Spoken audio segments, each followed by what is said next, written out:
भैया, ओ जेनजी वाले भैया, ओ दीदी, जेनजी वाली दीदी, आपको समझाया था इन तिलचट्टों के चक्कर में अपने भविष्य के साथ खिलवाड़ मत करना। वो बच्चे, वो छात्र जो समझदार हैं, संस्कारी हैं, अपने देश के हितों के बारे में सोचते हैं, उन्होंने मर्यादित तरीके से अपनी बात रखी। सरकार ने बच्चों की बात मानी, लेकिन वो जिनके सिर पर भूत सवार है, जो सोशल मीडिया पर चंद व्यूज पाने के लिए कुछ भी करने को तैयार हैं, जो देश के प्रधानमंत्री को, भारतीय सेना को, पुलिस को गाली बकते हैं, अब उन पर आफतों का संकट है। ऐसी ही एक दीदी के खिलाफ योगी की पुलिस ने एफआईआर दर्ज कर ली है। इसलिए कहते हैं जिंदगी में कुछ भी करना, लेकिन सीएम योगी से, उनकी पुलिस से टकराने की भूल मत करना। सोशल मीडिया प्लेटफॉर्म आज की आवश्यकता है। अच्छे कंटेंट डालिए, फेक अकाउंट है उनके बारे में बताएं उनको कि भाई ये गुमराह करने वाले तथ्यों से हमें दूरी बनानी होगी। अगर हम बताएंगे देश का बड़ा कल्याण होगा।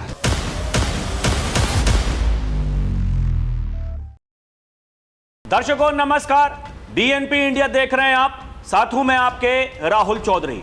दर्शकों, हम पहले दिन से आपको बता रहे हैं ये जो कॉकरोच जनता पार्टी, इनका आंदोलन ये छात्रों के हितों के लिए नहीं है।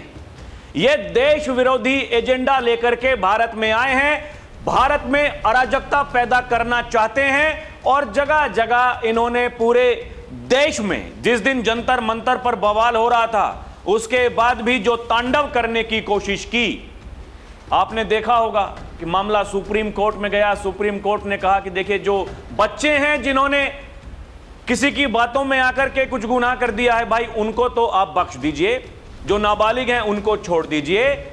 और उसी अनुसार कई राज्यों में हमने देखा कि जो एफआईआर हुई थी उनको वापस ले लिया गया। लेकिन दर्शकों, बीते दिन नोएडा में बाबा की पुलिस ने वो दीदी जो जंतर मंतर पर जाकर के गालियां बक रही थी, उससे ज्यादा शर्मनाक बातें वहां और किसी ने नहीं की थी। जो कुछ वहां चल रहा था, दर्शकों, जैसे कि मैंने वीडियो की शुरुआत में कहा, मैं पहले भी आपको कई बार यह बता चुका हूं, जो छात्र हैं, जो मर्यादित छात्र हैं, जिनको पता है कि हमारी मर्यादाएं क्या हैं, जिनको पता है हमारे मां बाप ने हमको क्या सिखाया है, जिनको पता है कि क्या गलत है क्या सही है, वो इस भाषा का इस्तेमाल खुलेआम नहीं कर सकते। वो किसी के माइक पर जाकर के या फिर खुद अपना ऐसे माइक हाथ में लेकर के इस तरह की भाषा देश के प्रधानमंत्री के लिए, भारत की सेना के लिए, वहां मौजूद जो पुलिसकर्मी, सुरक्षा बल के कर्मी, उनके लिए नहीं कर सकते हैं। लेकिन किया गया। कौन पीछे था? अब जब एफआईआर दर्ज हुई है, दीदी गायब है, पुलिस ढूंढ रही है, दीदी गायब है, ऐसी जरूरत क्यों आन पड़ी? अरे जो गलत काम नहीं करता है वो अपने घर में सीना तान करके सोता है।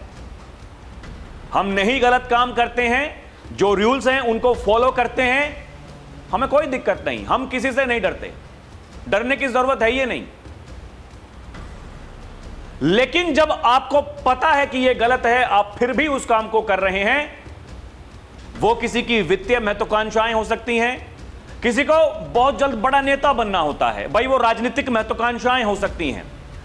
क्या है कि आजकल ये सोशल मीडिया पर लोग बड़ा नेता बनने के लिए ऐसी वीडियोस बनाते हैं, ऐसी रील्स बनाते हैं, दूसरों के साथ में बदतमीजी करते हैं, खुद उसको अपलोड करते हैं और बाद में कोर्ट कचहरी के चक्कर लगते रहते हैं। सुप्रीम कोर्ट ने क्या कहा? सुप्रीम कोर्ट ने यही तो कहा, जिनसे पहली बार भूल हुई है, जो माफी मांग रहे हैं, बच्चे हैं, ठीक है भूल हुई, माफी दीजिए। लेकिन जो अपनी गलती मानने को तैयार नहीं, वो लोग कहां हैं? उनको समझाने वाले लोग कहां हैं? उनको भड़काने वाले लोग कहां हैं? एक तरफ धमकी देते हैं कि छात्र, युवा, किसान, वो सब मिलकर के सरकार को घेरने का काम करेंगे, क्योंकि एक मुद्दा मिल गया। बीते दिन एक किसान नेता है, मैं उनसे बातचीत कर रहा था, मैंने इंटरव्यू किया, उन्होंने कहा कि राहुल भाई, कोई भी किसान, कोई भी छात्र, कोई भी युवा वो इनके बहकावे में नहीं आने वाला है, क्योंकि लोगों ने देख लिया। वहां जब पुलिस के ऊपर पथराव कर रहे थे, वहां जब पुलिस पर वो जानलेवा हमला कर रहे थे, वो कैमरे में कैप्चर्ड है, लोगों ने देखा है। दर्शकों, आपको याद होगा ये मुहिम पहले दिन से हम चला रहे हैं। जो लोग यहां संसद में गृह मंत्री का इस्तीफा मांग रहे हैं, वो लोग जो संसद नहीं चलने दे रहे हैं, संसद के भीतर हो, संसद के बाहर हो, पोस्टर्स लेकर के, बैनर्स लेकर के कि देखिए छात्रों के साथ में क्या हुआ, क्या नहीं हुआ, गृह मंत्री को इस्तीफा देना चाहिए। जो लोग दिल्ली पुलिस के जवानों को गुंडे बता रहे हैं, गुंडे, जो लोग राष्ट्रभक्त लोगों को अंधभक्त बताते हैं, उनको गुंडा बताते हैं, वो कहते हैं ये राइट विंगर्स गुंडे हैं। ऐसे ऐसे नेताजी दिल्ली में हैं, अभी आऊंगा उनके बारे में भी आपको बताऊंगा, उनकी कलाकारी, वो क्या करना चाहते हैं, किस तरीके से अभी वो ये चाहते हैं कि भीड़ इकट्ठा हो जाए और सरकार के खिलाफ एक मोर्चा खोलने को उनको एक नया मौका मिल जाए। लेकिन ये इतना आसान नहीं है। आप जहां सोचना बंद करते हो, सामने वालों की तैयारी वहीं से शुरुआत उसकी होती है, ये दिख रहा है। दर्शकों, हम तो कह रहे थे कि भाई देखिए वो दिल्ली पुलिस के जो जवान हैं, जो अधिकारी हैं, वो सुरक्षा कर्मी हैं, वो भी किसी के बेटे हैं। उनके मां बाप ने उनको जन्मा है, उनको परवरिश दी है। आज वो उस वर्दी के पीछे उस इंसान के बारे में भी तो सोचिए भाई, वो किसके लिए वहां काम कर रहे हैं। बीते दिन कई सारे सीसीटीवी फुटेज वो वायरल हुए हैं दर्शकों, सार्वजनिक हुए हैं, जिनमें साफ ये देखा जा सकता है कि बैरिकेड तोड़ करके, उनके ऊपर से कूद करके ये लोग संसद भवन के 100 मीटर दूरी, 100 मीटर दूरी कितनी होती है आप बताइए, तो ये लोग वहां तक पहुंच गए थे और अराजकता साफ साफ देखी जा रही थी। वो भीड़ जब आगे बढ़ रही है, पुलिस वालों को ऐसे करके हटाया जा रहा है। भाई पुलिस वाले क्या करते? आप जो उन पुलिस वालों के बच्चे हैं,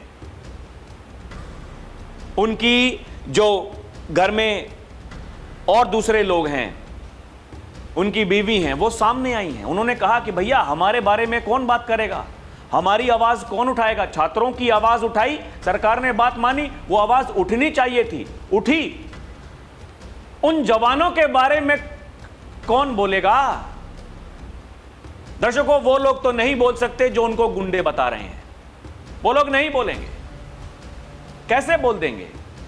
अगर थोड़ी सी शर्म बाकी है तो आकर के मीडिया के सामने यही कह दीजिए कि हां भैया ठीक है, हम ऐसा कह गए, हमें ऐसा कहना चाहिए था, हमें थोड़ा खेद है, कुछ तो बोल दीजिए।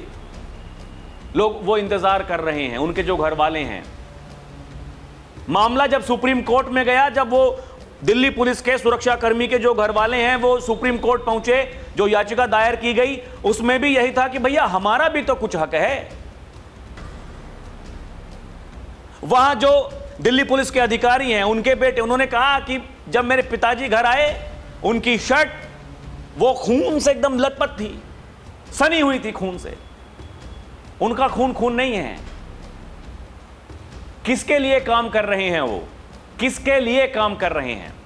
वो उपद्रवी जो वहां पहुंचे थे, 2800 से ज्यादा उपद्रवी, जिनमें से 900 से ज्यादा गंभीर धाराओं में जिनके ऊपर मुकदमे दर्ज हैं, वो कैसे वहां पहुंच गए? वो लोग जो पहले दिन उनको बीजेपी के गुंडे बता रहे थे कि उन पर कार्रवाई कीजिए, हमें तो कोई मतलब नहीं, वो कॉकरोच तिलचट्टे कह रहे थे उनके ऊपर कार्रवाई कीजिए, हमें कोई मतलब, बीजेपी के गुंडे हैं। अब जब कार्रवाई हो रही है, छाती क्यों पीट रहे हैं, क्यों धमकी दे रहे हैं कि जो हमारे प्रदर्शन में आए, जिन्होंने हमारा साथ दिया, उनके साथ हम कुछ नहीं होने देंगे, डटकर खड़े रहेंगे। जो सुप्रीम कोर्ट की बात मानने को तैयार नहीं है, उनको कौन गाइड कर रहा है? दर्शकों, सवाल तो यही है। और अब जब ये अमर्यादित भाषा बोलने वाले लोग, इन पर कार्रवाई हो रही है, ये फिर छाती पीट रहे हैं, फिर सामने आ रहे हैं वही चेहरे। ये घूम फिरकर बार बार ये वही चेहरे सामने क्यों आते हैं? क्यों आते हैं? क्या इनसे कोई सवाल ना पूछे जाएं? इनके बारे में कोई कुछ ना कहे? कहेंगे तो ये कहते हैं गोदी मीडिया है। अरे वो पालतू मीडिया, वो दरबारी मीडिया जो कांग्रेस पार्टी की जब सरकार थी, ये किस किस को अवार्ड मिले हैं, किस किस को सम्मानित किया गया है, आप ये देख रहे हैं। वो कौन लोग हैं? आज वही लोग क्या कहते हैं, वो लोग जिनको सम्मान प्राप्त हुआ उस समय जब इनकी सरकारें थीं, आज वो जो न्यूज चैनल्स में काम कर रहे हैं लोग उनको गोदी मीडिया बता रहे हैं। अरे आवाज उठाइए, सवाल पूछिए, सबसे पूछिए, सबसे पूछिए। जब मणिपुर जल रहा था तो उसके बारे में भी लोगों ने सवाल पूछे, लेकिन जब बंगाल जल रहा था तो किसी ने उस पर सवाल नहीं पूछे। यह सेलेक्टिव अप्रोच क्यों है? नीट का पेपर लीक हुआ, आपने धर्मेंद्र प्रधान का इस्तीफा मांग लिया। झारखंड में, पंजाब में लोग सड़कों पर हैं, पुलिस लाठीचार्ज कर रही है। वहां के गृह मंत्री का, वहां के मुख्यमंत्री का, वहां के शिक्षा मंत्री का इस्तीफा नहीं मांगेंगे आप लोग? भाई कोई तो बोले। अगर बात में दम है तो दम है, वो पता चल जाता है कि भाई यहां बात में दम है। लेकिन दिल्ली पुलिस के सुरक्षा कर्मियों को, दिल्ली पुलिस के जवानों को गुंडे बताने वाले लोगों से आप कोई उम्मीद नहीं कर सकते हैं। ये वही लोग हैं। जाइए उनके जाकर के आप YouTube हैंडल्स पर देखिए, उनके सोशल मीडिया हैंडल्स पर देखिए, वो क्या एजेंडा चला रहे हैं, क्या एजेंडा वो चला रहे हैं।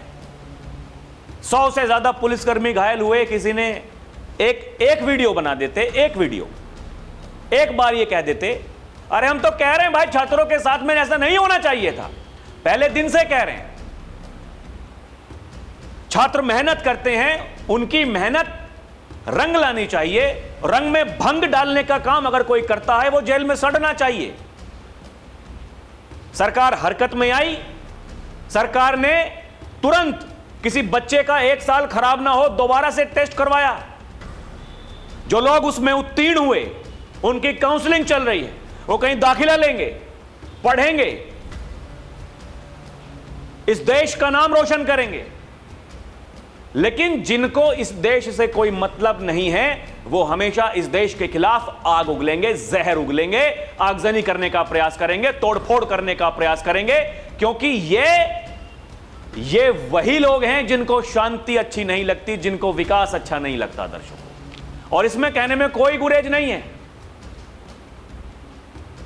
कंगना रनौत बीजेपी की सांसद हैं, उन्होंने कहा कि ये पूरी जो जनरेशन है वही ऐसी है। बिल्कुल गलत कहा, नहीं कहना चाहिए था। हम कह रहे हैं कि जो गलत है वो गलत है, सब लोग खराब नहीं हो सकते हैं। सारे जेनजी वो ऐसी हरकत नहीं करते हैं। उनमें से ऐसे बच्चे भी हैं जो अपने मां बाप का कहा सुना मानते हैं, जो अपने मां बाप के कहे अनुसार चलते हैं। उनमें से ऐसे बच्चे भी हैं जो इस देश की परवाह करते हैं, जो इस देश के साथ में खड़े हैं। उनमें से कुछ ऐसे बच्चे भी हैं जो कहते हैं कि हमें किसी की जरूरत नहीं, हम पढ़ेंगे, लिखेंगे, बड़े आदमी बनेंगे। लेकिन उनमें से कुछ ऐसे लोग हैं जो सोशल मीडिया पर पेड प्रमोशन करते हैं, जो मोदी की वहां जंतर मंतर पर 13वीं कर रहे थे, 13वीं का बर्गर समोसा खिलवा रहे थे। उसके बारे में भी आपको बताऊंगा। मैंने पहले भी आपको कहा दर्शकों, ये आप समझिए, इस देश में देश के साथ खड़े होने वाले लोग वो ज्यादा हैं। देश विरोधी तत्व जितने हैं उनकी संख्या बहुत कम है, लेकिन वो जिनकी संख्या कम है वो क्या काम करते हैं, वो सोशल मीडिया का इस्तेमाल करके, फेक अकाउंट बना करके और कभी कभी सीधे आकर के वो जनता को गुमराह करने का प्रयास करते हैं। कुछ लोगों को लगता है अरे बाप रे बाप, ये देश में क्या चल रहा है। लेकिन जिसको अपने काम से फुर्सत नहीं है, जो पढ़ रहा है, जो मेहनत कर रहा है, जो कहीं अच्छी नौकरी कर रहा है, ऐसे भी लोग हैं जो पढ़ाई करते करते नौकरी करते हैं, पार्ट टाइम जॉब।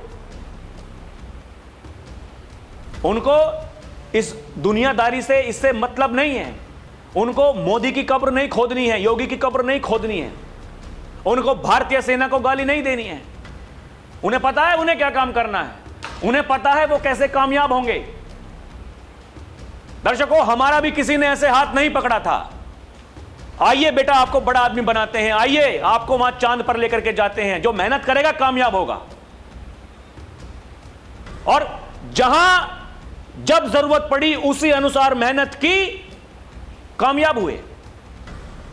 लेकिन वो जो दिन रात केवल पैर पर पैर रख करके रील देखते हैं, हाथ में फोन लेकर के, वो जो जगह जगह जाकर के ऐसी रील बनाएंगे फेमस होने के लिए। अरे फेमस हो गए ना, फेमस अब आप ऐसे फेमस हुए कि पूरी दुनिया ने आपको देख लिया। इसलिए कहते हैं मेहनत करने वाला व्यक्ति ना वो बकबक ज्यादा नहीं करता है, वो आपको सड़कों पर दिखाई नहीं देगा, और दिखेगा तो तब दिखेगा जब उसको लगेगा कि नहीं आवाज उठानी चाहिए, और जो दिखा वही काम भी हुआ। एक तरफ देश के प्रधानमंत्री वो कई वीडियो जारी कर चुके हैं। पिछले दिन उन्होंने एक और वीडियो जारी की, उन्होंने कहा कि ये जो नकल माफिया है इसकी कमर को तोड़ करके रहेंगे, चाहे वो फास्ट ट्रैक कोर्ट्स का मामला हो या फिर जो रिफॉर्म करने हैं उसको लेकर के जो कमेटी बनाई गई है। सरकार गंभीरता से, प्रधानमंत्री गंभीरता से इस विषय के बारे में सोच रहे हैं, लेकिन उनको गाली देने वाले केवल गाली ही दे रहे हैं, वो गाली ही देते रहेंगे, इसके अलावा उनके पास में कुछ है नहीं। दर्शकों, ये सीजेपी मार्च में घायल हुए पुलिसकर्मियों के परिजन कैमरे के सामने आए, एक बेटी बोली, वही आगे मीडिया रिपोर्ट में बताया गया है। ये शुक्रवार को घायल पुलिस वालों के परिजनों ने प्रेस कॉन्फ्रेंस की, वही जो बेटी कह रही थी कि देखिए ये मेरे पिताजी के साथ में इन्होंने जो कुछ किया है। दिल्ली पुलिस के घायल पुलिसकर्मियों के परिवार वालों ने कहा कि हम अपनी बात मीडिया के सामने रखना चाहते हैं। जो पुलिसकर्मी इस प्रदर्शन में घायल हुए उनसे बात करने के लिए हमने वीडियो बनाया है, उसको दिखाया है। बयान में कहा गया कि यूनिफॉर्म के पीछे सिर्फ पुलिसकर्मी नहीं होता, उसके पीछे उसकी मां, बच्चे होते हैं जो वेट करते हैं कि वो रात में सकुशल घर आ जाएं। करते हैं ना मां बाप, बच्चा लेट हो जाता है तो ये पूछते हैं फोन करके, बेटा कहाँ रह गया?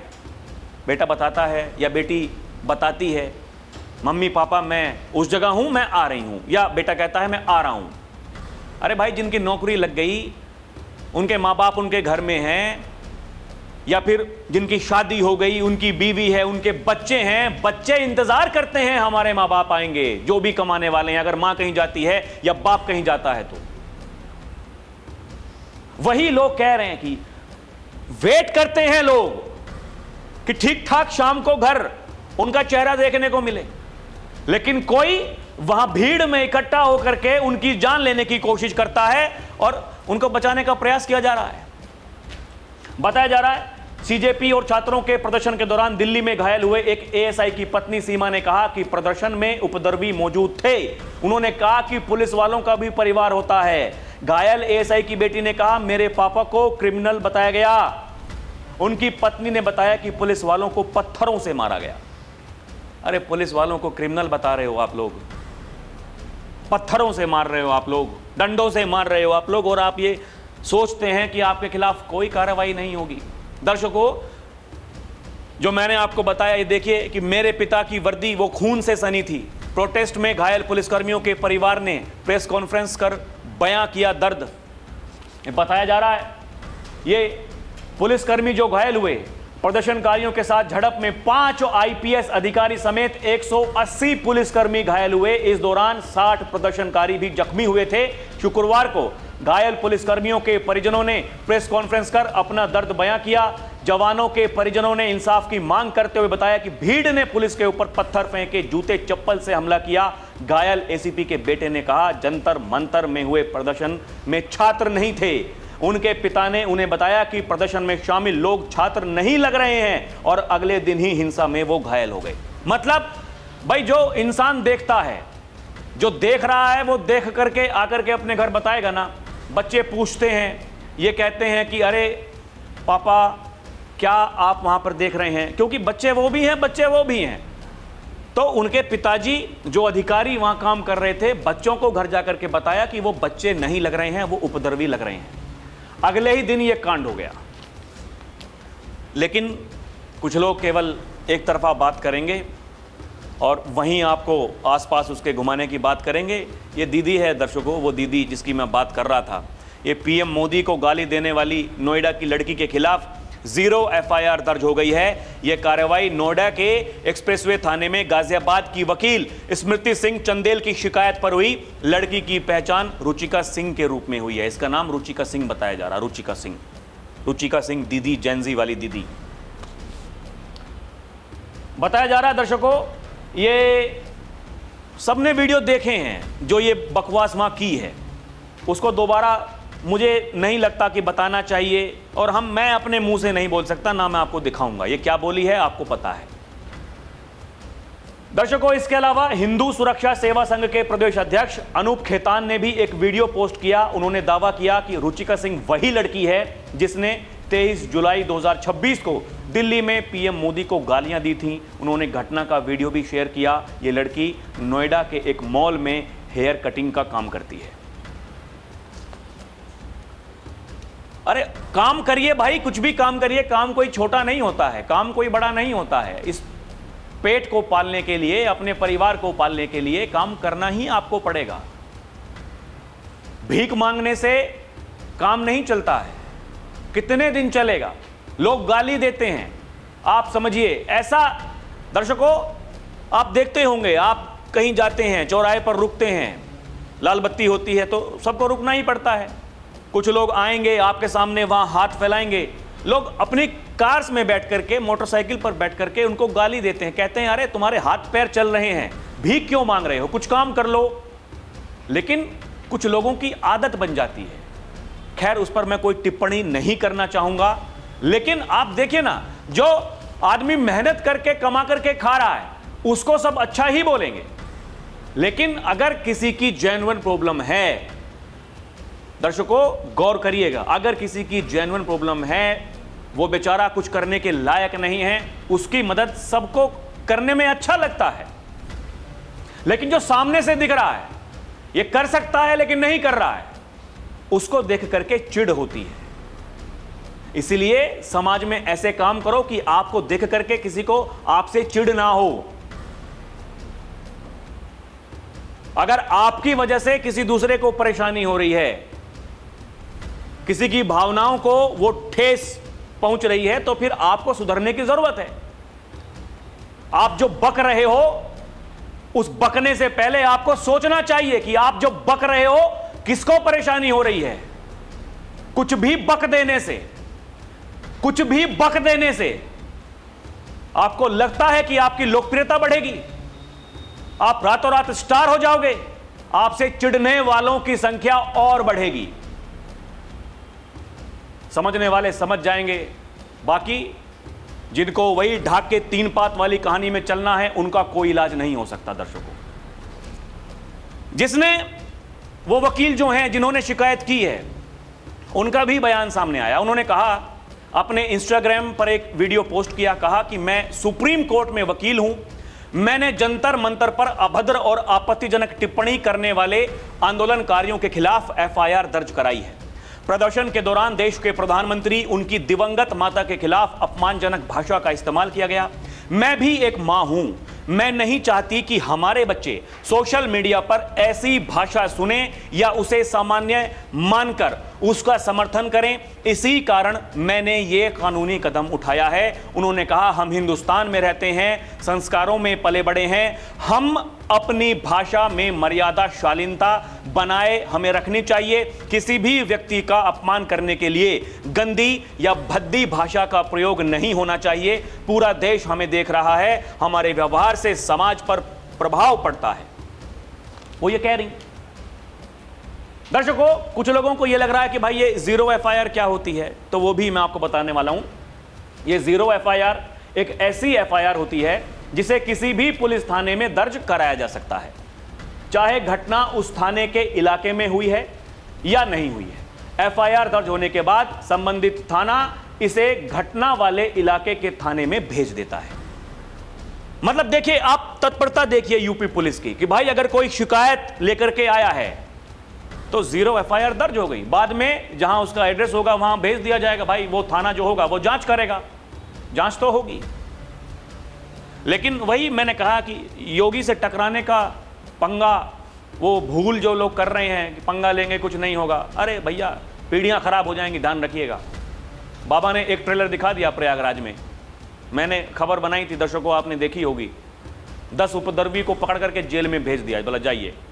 समाजवादी पार्टी के चले चपाटे पहुंचे उनको छुड़ाने के लिए, कहा कि आप भी चले जाइए नहीं तो कार्रवाई आपके ऊपर भी हो जाएगी। बाबा की पुलिस, बाबा आपको लगता है ये सब होने देंगे इस देश में?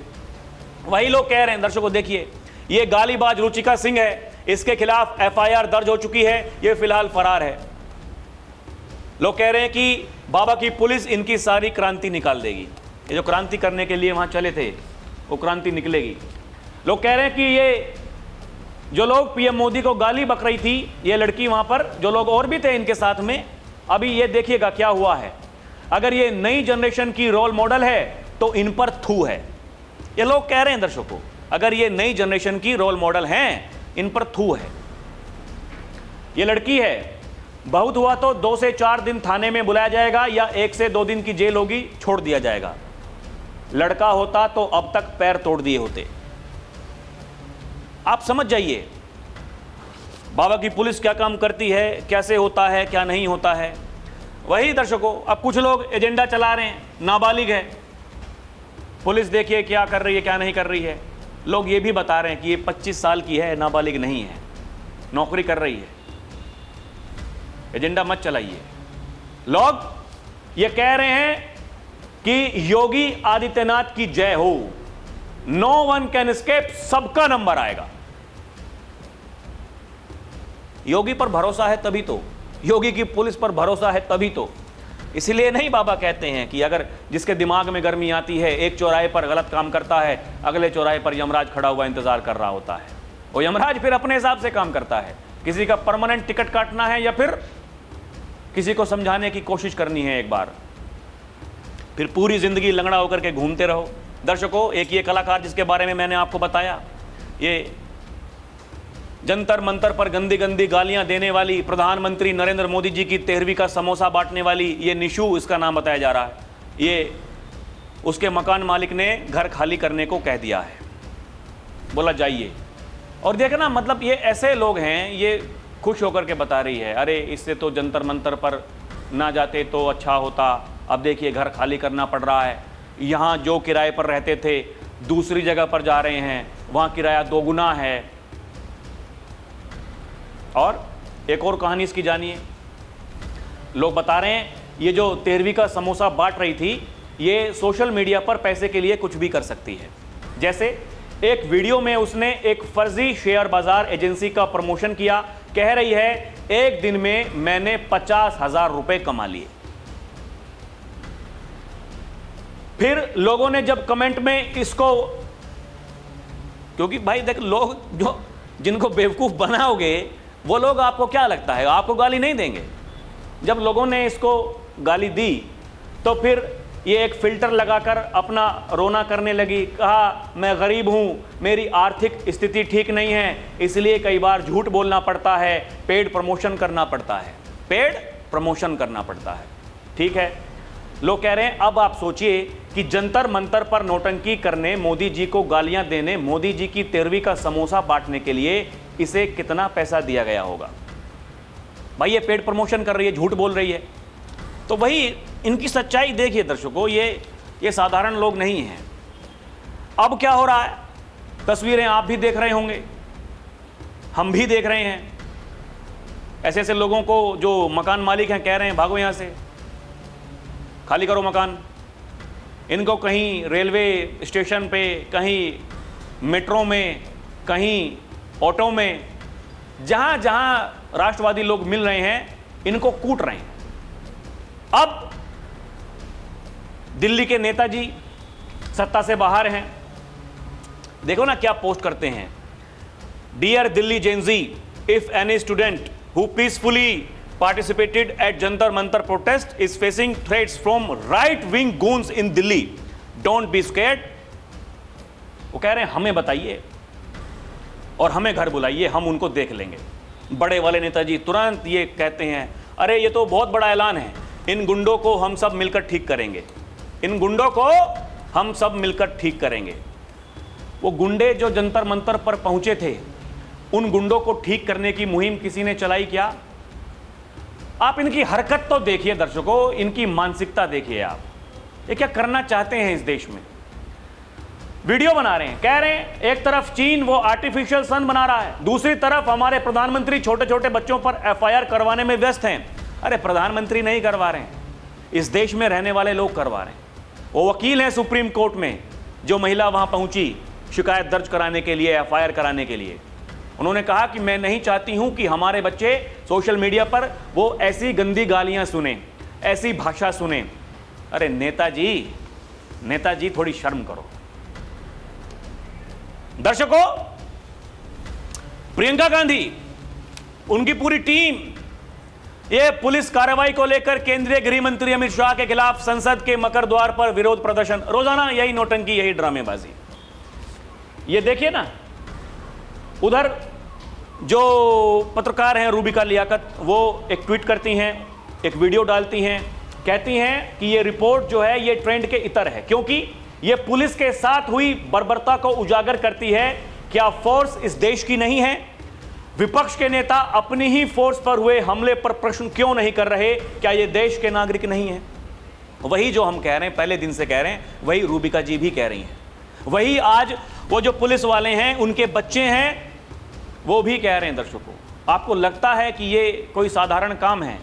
क्योंकि ये कैसी कैसी वीडियोस गलत तरीके से सोशल मीडिया पर चलाई जा रही हैं। प्रधानमंत्री की एआई वीडियो, उन्होंने कहा कुछ अपनी असल वीडियो में, और उनकी दूसरी वीडियो, वो भ्रामक वीडियो, वो चलाई जा रही है उनकी छवि को धूमिल करने के लिए।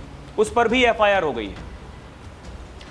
प्रधानमंत्री नरेंद्र मोदी के एआई जनरेटेड वीडियो फेसबुक और इंस्टाग्राम पर शेयर किए जाने के मामले में हैदराबाद साइबर क्राइम पुलिस ने मेटा इंडिया के हेड अरुण श्रीनिवास और कई सोशल मीडिया यूजर्स के खिलाफ एफआईआर दर्ज की है। ये देखिए, यही तो बताया जा रहा है। मेटा के फर्जी कंटेंट रोकने वाले सिस्टम की भी जांच हो रही है। मतलब जांच होगी, एफआईआर दर्ज हुई है, कार्रवाई होगी। आपको लगता है कि आप बच जाओगे? नहीं बचोगे, नहीं बचोगे। गलत काम करने वाले नहीं बचेंगे। और यही योगी आदित्यनाथ लगातार अपने भाषणों में कह रहे हैं। ये वही लोग हैं जो सोशल मीडिया पर फेक अकाउंट बना करके, फेक वीडियो डाल करके ये लोगों को आपस में भिड़वाते हैं। इन चेहरों को पहचानो, इनसे सावधान रहने की जरूरत है, क्योंकि ये देश हित में कभी नहीं सोच सकते। ये केवल देश में अराजकता फैलाने और देश में ये विमनस्यता पैदा करने के बारे में सोचते हैं। दर्शकों, इनसे सावधान रहिए। बाकी आपको क्या लगता है हमें कमेंट करके बताएं। अभी के लिए इतना ही। देखते रहें डीएनपी इंडिया, हर खबर भरोसे के साथ। दर्शकों, हमारी आपसे अपील है कि आप हमारे चैनल को सब्सक्राइब भी करें। यह लड़ाई लंबी है, इसको लड़ना है, मिलकर के लड़ना है। हम ये देश विरोधी जो गैंग है, इनको ऐसे ही एक्सपोज करते रहेंगे। हमारा साथ दीजिए इस मुहिम में। बहुत बहुत धन्यवाद। जय हिंद, जय भारत, नमस्कार।